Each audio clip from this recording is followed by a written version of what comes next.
할렐루야. 오늘 함께 나오신 모든 성도님들의 삶 속에 또 온라인으로 함께 참여하신 귀한 성도님들의 삶에 하나님의 은혜와 사랑이 함께 하시기를 간절히 축원합니다. 오늘은 에베소서 2장의 말씀을 통해서 십자가의 은혜라는 제목으로 은혜를 나누겠습니다. 십자가의 은혜. 우리가 잘 아는 것처럼 오늘 본문의 말씀은 사도 바울이 에베소 교회에 보낸 편지의 내용입니다. 그 당시 에베소라고 하는 지역이 로마 제국에서도 네 번째로 큰 도시였습니다. 항구 도시였기 때문에 무역의 일들이 많이 일어났던 그런 지역이었고요. 그런데 그 당시 그 지역의 가장 큰 이슈라고 한다면 아마 다이아나라고 불렸던 이 아데미 신전의 본 고장이었다라는 것입니다. 유명 관광지처럼 아데미와 연관된 관광객과 순례자들을 대상으로 해서 여러 장사들이 벌어지게 되었죠. 이것이 에베소 사람들의 주된 소득원이었습니다. 심지어는 신전의 회계가 은행 역할을 수행하면서 왕들을 포함해서 많은 사람들에게 큰 자금을 대출해 주기까지 했습니다. 성적인 타락도 극에 달했죠. 이런 에베소의 주님은 바울을 보내어 주셔서 흑암을 비추는 생명의 빛으로 사용하셨던 것입니다. 에베소는 바울이 2차 선교여행을 할 때에 세웠던 그런 교회였습니다. 그 후에 3차 선교여행을 하던 도중에 2년 반 정도, 2년 3개월 정도 체류하면서 직접 목회를 한 교회이기도 합니다. 바울이 그만큼 자신이 직접 목회를 했던 에베소 교회에 대한 애착이나 사랑이 남달랐을 것입니다. 그래서 바울은 이 에베소 교인들을 향하여서 하나님의 특별한 은혜를 기억하라 이렇게 말하고 있는 것입니다. 값없이 주신 하나님의 놀라운 사랑, 그 은혜, 그 능력을 깨닫고 우리가 하나님의 사랑에 합당한 자녀로서 이 땅 가운데 승리하는 삶을 살아야 한다라고 말씀하고 있는 거죠. 아데미 신전의 본고장으로서 세상적인 가치관이 팽배하고 있는 지역적인 특성 속에서 우리가 믿음을 지켜낸다라는 것, 그리스도인으로서 살아간다라고 하는 것이 쉽지 않았을 것입니다. 그래서 바울은 이 에베소 교회 성도들을 향하여서 주 안에서, 그리스도 안에서 우리가 참된 믿음과 신앙을 가지고 주님을 닮아가야 한다라고 하는 사실을 분명하게 말씀하고 있는 것입니다. 무려 35번이나 주 안에서, 그리스도 안에서라고 하는 말을 사용하고 있는데요. 그만큼 하나님의 백성들은 살아도 주를 위하여, 죽어도 주를 위하는 주님 중심의 삶을 살아야 한다는 사실을 분명하게 말씀하고 있는 것입니다. 창조주 하나님께서 우리를 당신의 아름다운 작품으로 세워주시고 또 삼아주시고 함께 하시며 인도하십니다. 우리가 십자가 대속의 은혜와 그 참 사랑을 깨달은 모든 인생들은 구원이라고 하는 값없이 주신 놀라운 사랑과 선물을 받았을 뿐만 아니라 구원받은 우리가 이 땅 가운데 승리하는 아름다운 백성으로서 주님을 의지하는 복된 삶이 되도록 만들어 주시는 줄로 믿습니다. 그러면 십자가의 놀라운 은혜와 사랑 가운데 가는 우리의 인생이 어떤 삶이 되어야 할 것인지 말씀을 통해 살펴보고 기도의 제목을 삼고자 합니다. 첫째로 하늘에 속한 인생으로 살아가라입니다. 하늘에 속한 인생으로 살아가라. 오늘 바울은요, 땅에 속한 인생을 영적으로 죽은 자라고 이야기를 했습니다. 오늘 본문 1절 말씀에 그는 허물과 죄로 죽었던 너희를 살리셨도다 말씀하십니다. 여기에서 그는 바로 예수 그리스도를 의미하는 거겠죠. 그리고 허물과 죄로 죽었던 우리들을 친히 살려주셨다라는 것입니다. 성경에서 이 죽음이라고 하는 의미는요, 항상 관계가 단절되었다라는 것을 뜻합니다. 허물은 하지 말아야 할 것을, 잘못을 저지른 것이죠. 그러니까 출입 금지 구역에 들어간 것, 이것이 우리의 허물이고요. 죄는 해야 하는데 하지 못한 것입니다. 그래서 이 죄라고 하는 언어의 의미가 목표를 빗나갔다라고 하는 의미이죠. 하지 말아야 할 것을 하고 해야 할 것을 하지 못한 것, 이것이 바로 하나님의 법을 깨뜨리고 사는 인간의 모습이라는 것입니다. 그래서 그 허물과 죄 때문에 인간은 죽었다라고 성경은 기록하고 있습니다. 이것이 곧 하나님과의 영적인 관계가 깨어진 인간의 현실, 지금의 상태를 의미하는 것입니다. 바울은 바로 이런 허물과 죄로 인간은 하나님과의 관계가 단절됩니다. 그래서 하나님과 제대로 소통하지 못하고 죽은 자처럼 하나님께 영적으로 반응하지도 못하고 하나님의 은혜를 경험하지도 못하고 사는 것이죠. 이것이 영적으로 죽은 자가 된 것입니다. 계시록 3장 1절 말씀 가운데 보면 살았다는 이름은 가졌으나 실상은 죽은 자라, 성경은 분명히 우리에게 말씀하고 있는 것입니다. 그런데 바울은 한 걸음 더 나아갑니다. 영적으로 죽은 인생들이 무엇에 지배를 받는가, 오늘 본문이 우리에게 말씀해주고 있는데요. 2절 말씀 가운데 보니까 그때 너희는 그 가운데서 행하여 이 세상 풍조를 따르고 공중의 권세 잡은 자를 따랐으니 곧 지금의 불순종의 아들들 가운데서 역사하는 영이라, 이렇게 말씀하십니다. 세상의 풍조를 따랐다라고 말씀하시죠. 영적으로 죽은 인생은 이 세상의 영향을 거부할 능력이 사라진 것입니다. 일방적으로 세상의 풍조를 따라 사는 거죠. 너희는 이 세상을 본받지 말라는 하나님의 말씀을 순종할 수가 없는 거죠. 계속해서 보면 공중의 권세 잡은 자를 따랐다라고 말씀하십니다. 2절 하반절에 보니까 성경은 분명하게 이 공중의 권세 잡은 자가 누구인가를 우리에게 말씀해주고 있는 것입니다. 불순종의 아들들 가운데 역사하는 영, 바로 사단을 의미하는 것입니다. 마귀에게도요, 사명이 있습니다. 마귀의 사명은 이 땅에 살아가는 모든 인생들이 하나님과의 영적인 관계를 맺을 수 없도록 방해하는 역할을 하는 거죠. 우리를 계속해서 불순종의 아들들로 두어서 천국의 길이 아니라 멸망의 길, 사망의 길을 걷도록 만드는 것입니다. 바울은 이 세상과 마귀를 이야기하고 나서 3절에서는 육체에 대해서 우리에게 이야기합니다. 전에는 우리도 다 그 가운데서 우리 육체의 욕심을 따라 지내며 육체와 마음에 원하는 것을 하여 다른 이들과 같이 본질상 진노의 자녀이었더니 라고 말씀하십니다. 여기에 육체라고 하는 말은 단순히 신체라고 하는 신체적인 의미를 뛰어넘어서 우리의 마음 전체, 우리의 삶 전체를 의미하는 거죠. 우리의 삶 전체가 본질상으로는 진노의 자녀이었더니 라고 말씀하십니다. 우리의 생각도, 우리의 마음도, 우리의 감정도, 의지도, 우리의 성품도 모두가 다 타락된 존재였다라는 사실을 분명하게 말씀하고 있는 것입니다. 바울은 이렇게요, 우리가 하나님의 은혜를 깨닫기 위해서는, 예수 그리스도의 십자가 사랑이 얼마나 위대한지를 경험하기 위해서는 내 존재가 어떠한지를 알아야 한다는 것입니다. 내가 어떤 존재인지를 알아야, 우리가 어떤 형편과 상황 속에 놓여 있는지를 알아야 은혜를 구할 분이 누구인지를 깨닫게 되는 거죠. 그래서 4절 이하의 말씀 보면 영적으로 죽은 자가 어떻게 회복되어지는지를 우리에게 설명해 주고 있습니다. 본래는 한글 성경에는 지금 생략되어 있지만 본래는 4절 앞에 그러나 라고 하는 말이 원래 접속사로 쓰여져 있습니다. 그러나 4절 말씀해 보니까 긍휼이 풍성하신 하나님이 우리를 사랑하신 그 큰 사랑을 인하여, 우리는 세상에 휩쓸리던 사람들이었고요, 마귀와 사단에게 조종받던 사람들이었습니다.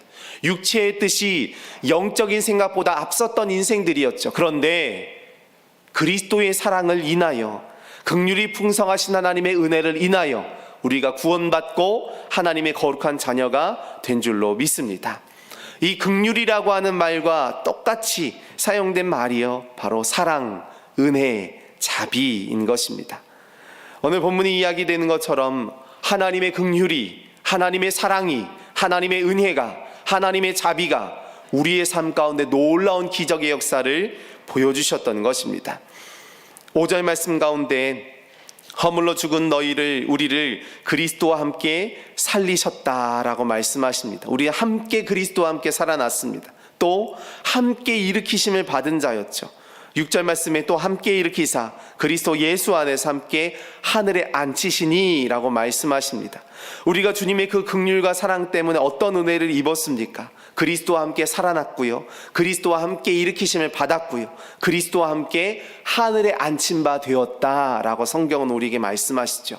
예수 그리스도의 십자가 사랑, 그 은혜와 능력 때문에 우리는 하나님의 거룩한 자녀가 되었을 뿐만 아니라 주님과 함께 일어선 것입니다. 주님과 함께 하늘에 앉힌 바 된 자녀가 된 거죠. 그리스도와 함께 살아난 것입니다. 이 모든 것이 전적인 하나님의 은혜요, 사랑이요, 예수 그리스도의 십자가의 능력과 은혜인 것입니다. 이 십자가의 능력과 은혜를 깨달은 모든 인생들은 죄와 사망의 굴레에서 벗어나서 하나님이 기뻐하시는 거룩한 은혜의 자리로, 삶의 자리로, 풍성한 생명의 자리로 우리를 이끌어 가시며 함께하여 주시는 줄로 믿습니다. 이 분명한 믿음과 신앙으로 예수 그리스도의 십자가의 사랑, 그 능력을 깨닫고 날마다 믿음으로 순종하며 승리하시는 거룩한 삶이 되시기를 간절히 축원합니다. 두 번째로 구원의 선물을 소유하라입니다. 구원의 선물을 소유하라.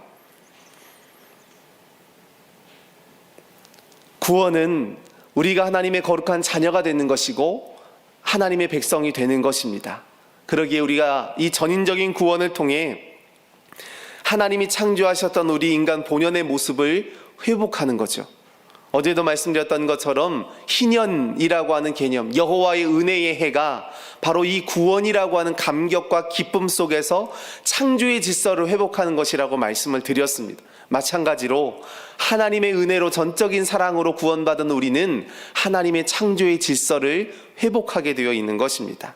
우리는 복음을 듣고 주님을 영접하는 순간 그리스도의 새로운 생명을 선물로 받은 것입니다. 이것이 우리의 영적인 부활이라고 말씀하시는 거죠.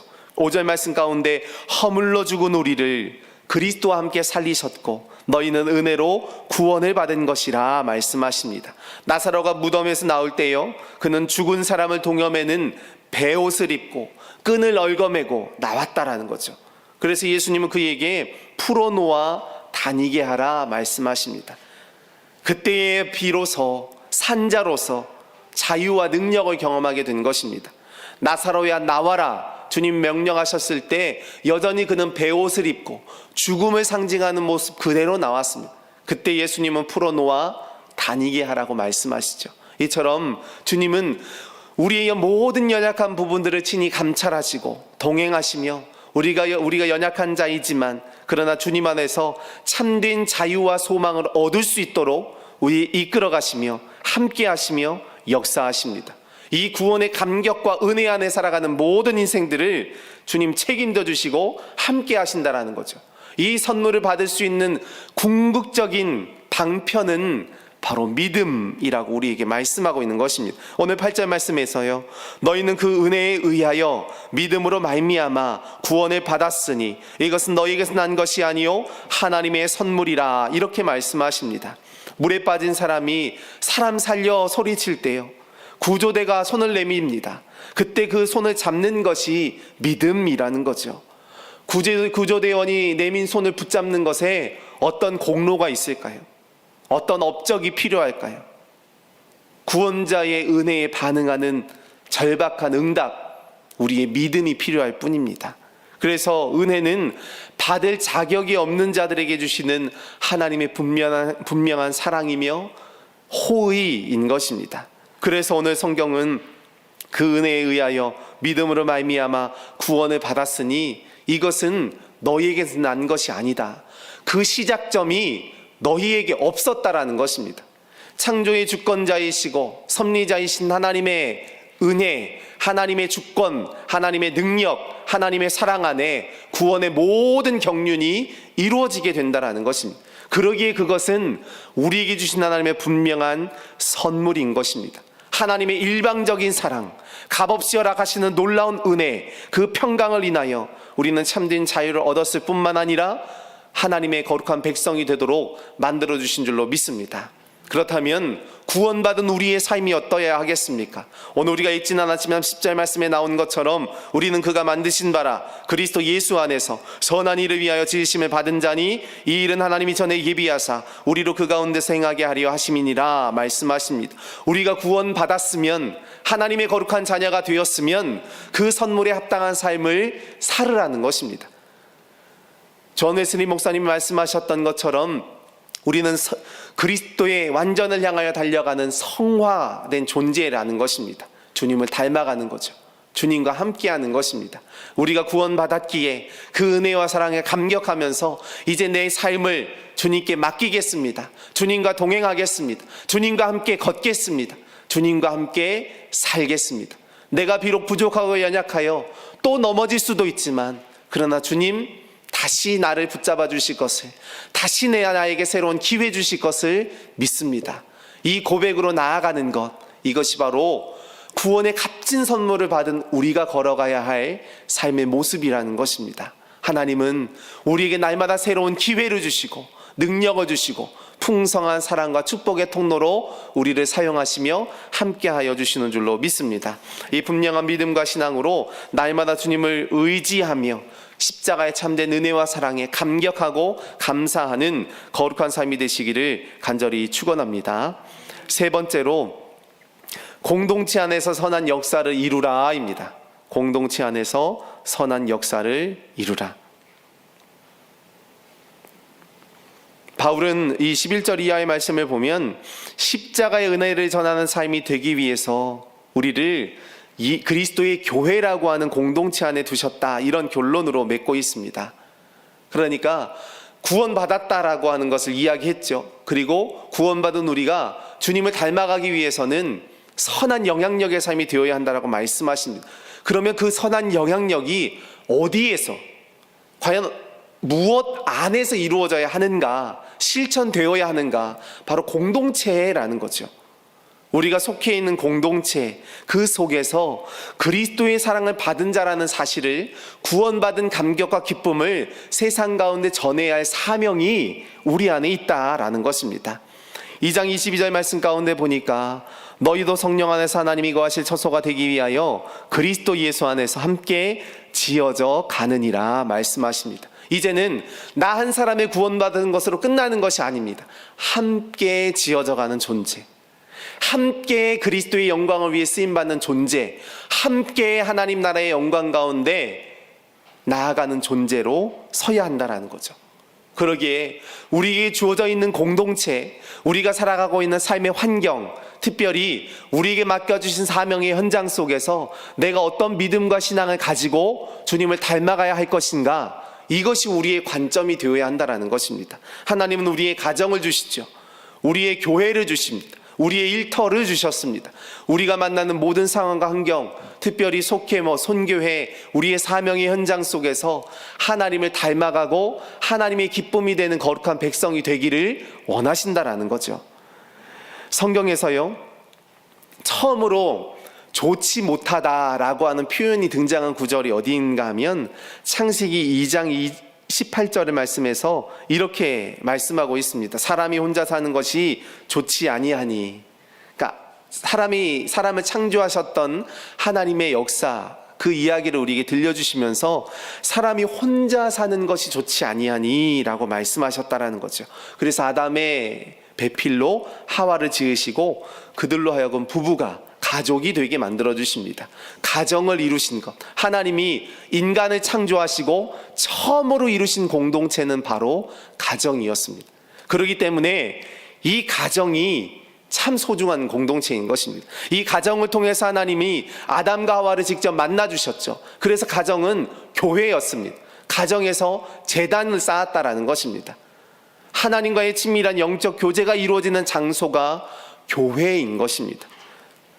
그러기에 오늘 우리의 모든 삶의 자리에서 우리가 만나는 수많은 사람들, 환경들, 또한 공동체, 우리의 모든 상황 속에 하나님의 선하신 역사와 능력을 깨닫고 그 사랑을 실천해내고자 결단하는 삶, 이것이 바로 십자가의 은혜를 깨달은 자의 삶이며 하나님의 풍성한 사랑 가운데 거하는 온전한 인생이 되는 줄로 믿습니다. 십자가는 장식이 아니라 삶입니다. 십자가는 내가 죽고 다시 사는 것이고요, 나의 죽음을 통해 다른 이들에게 새로운 복음과의 능력을 전하는 은혜의 터전인 장소인 것입니다.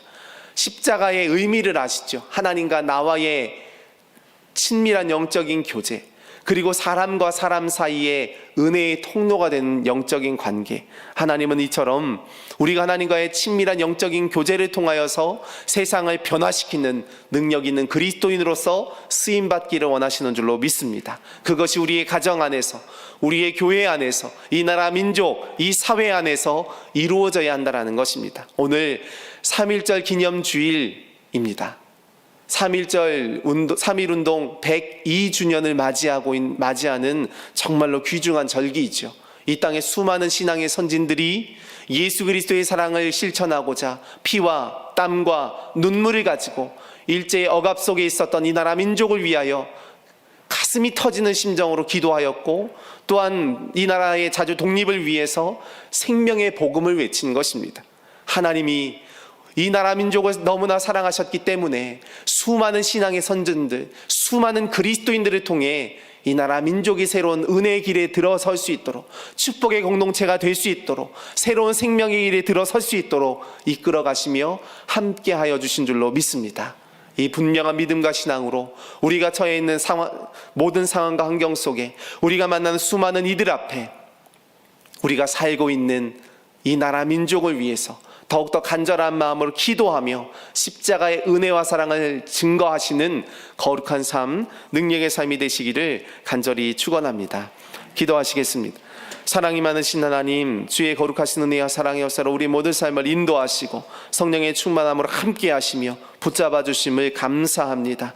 예수 그리스도의 십자가 사랑과 그 능력과 은혜를 통해 우리가 하나님의 거룩한 자녀가 되었고 구원받았고 그 은혜에 합당한 축복의 삶이 되게 하신 줄로 믿습니다. 하나님의 충만한 은혜와 사랑으로 함께 하사 우리가 받은 바 그 구원의 감격과 그 놀라운 사랑을 세상 가운데 흘려 나누며 전하는 축복의 권세자가 될 수 있도록 인도하여 주시옵소서. 3.1운동 102주년을 맞이하여서 이 나라 민족을 향한 하나님의 분명한 은혜와 사랑을 깨닫고 우리가 더욱더 간절히 기도함으로 이 나라 민족이 이 위기와 어려움의 시대적인 상황 속에서도 승리할 수 있도록 인도하여 주시옵소서. 먼저 믿은 그리스도인들의 피와 땀과 눈물이 이 나라 민족의 뿌리가 되었던 것처럼 오늘 우리가 먼저 기도하여 주님의 광명의 햇살을 이 나라 민족을 향해 비출 수 있도록 인도하여 주시고 함께하여 주시옵소서.